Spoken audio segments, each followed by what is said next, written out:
I'm filled with ideas, but I don't know what to do.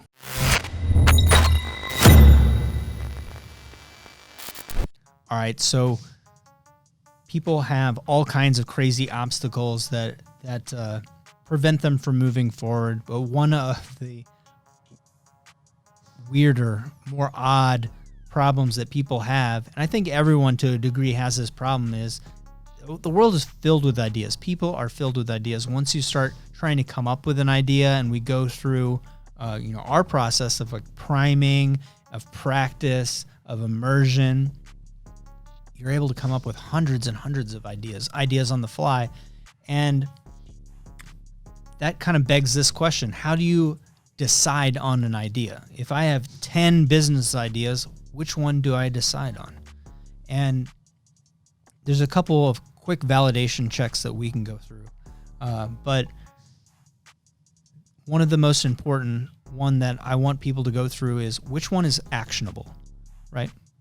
Which one do you think is a good idea, quote, good idea, but would require $1 million or $100,000, require a team that you don't have, or a knowledge set that you do not have, that would be a huge stretch, right? So in the entrepreneurship cycle, it all starts with skill acquisition, right? And then looking at the problems in the market that can be solved with those skills, and that's what entrepreneurship is. And then the next phase of it is management or business growth, right? So a lot of people get stuck in that center, and they think, I'm going to be an entrepreneur because I have an idea. I can solve this person's problem. Hopefully they're at that ideas should solve problems stage, but they haven't acquired skills. So when we look at a list of ideas, we say, okay, well, we either have to have skills or money, and usually I would like to see both, a flavor of both things, right? But if you only have skills, what of these are actually implementable? So if you have 10 ideas, I'm sure that crossed out probably 8 of them, but let's pretend like it only crossed out a couple. So what's another way that we can decide on an idea? So you should be able to identify who wants your product, who wants it as a solution. They have a problem, and you know that they have a problem, and it actually solves that one. So like, who would it be for? Can you create an ideal customer avatar for that idea? If you can't, go through that exercise, and if you can't figure out how to do that, more than likely that idea has no context. You don't know how to implement that idea into reality, into the market space. So it would be very difficult to then sell that product.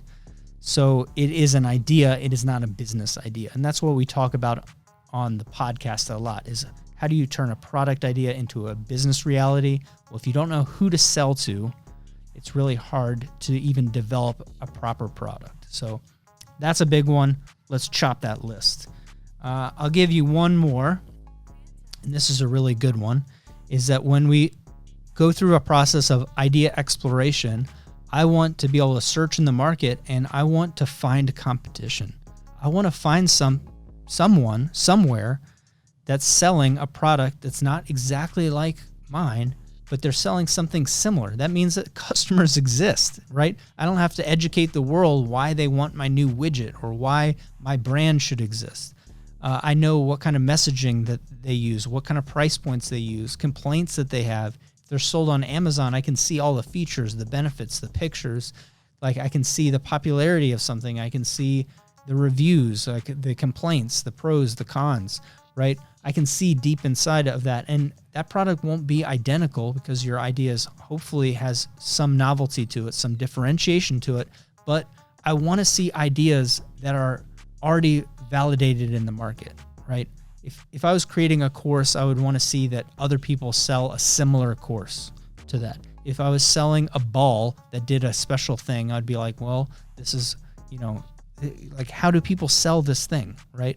If I see that it exists, that's great. All I have to do is make a better version of that product, market it better. I have to build a better brand. I know how I can move past that, but I know that people want it. And this is a huge thing. The number one reason why product businesses and startups fail is they build something that no one wants. They build a product that no one they have access to will buy. And it's because they build something that is not connected to reality. So that third one really just grounds us in existence itself. So those are some quick idea filtering tips, some tricks that we use. If you'd like more, check out the podcast, sign up for our newsletter. I'm constantly giving out little pieces of information like this. So the world is filled with ideas. Pick an idea that you can implement, that you can do, and that you know that people want. That's the short of it.